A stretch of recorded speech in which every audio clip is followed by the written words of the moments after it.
or small, it might be a famous picture. Hey. Mike, on pen. And we'll be at you. There you go. See you. That's right. That's right. Smile when you're on candy, man. Hi, good morning, everyone. When I was stationed at Fort Hood a couple years ago, I was a command sergeant major and driver headed to a meet out in the field to do a daily bug. Soldier had to slam the brakes on to miss an animal around the road.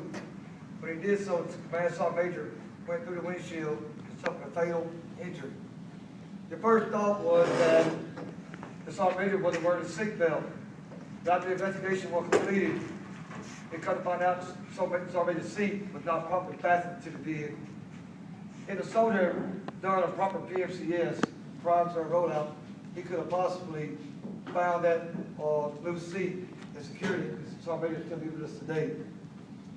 The soldier creed states, I'll always maintain my arms, my equipment, and myself. The three areas I'd like to cover as far as the PMCS: my arms, my equipment, myself. On the arms, if you look at the DAD 10 manual, it clearly states, well, there's a DAD 10 manual for everything in the Army, start off that way.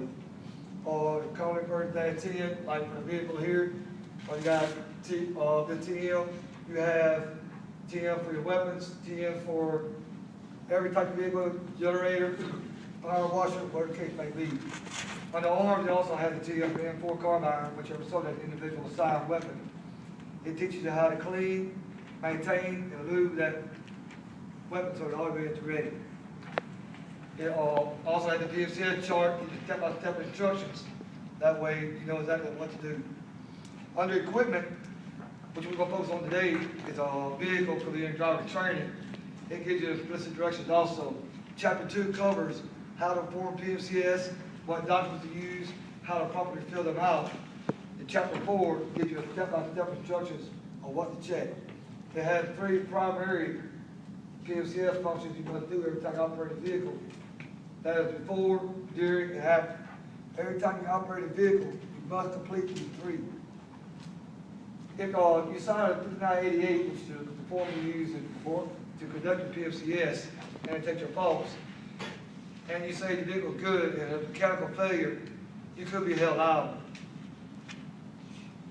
Take pride in all that you do, because you never know what you do may affect the lives of yourself and others. Under yourself, yes, whether you believe it or not, there are regulations on how to maintain yourself. It may have to call preventive maintenance checking services.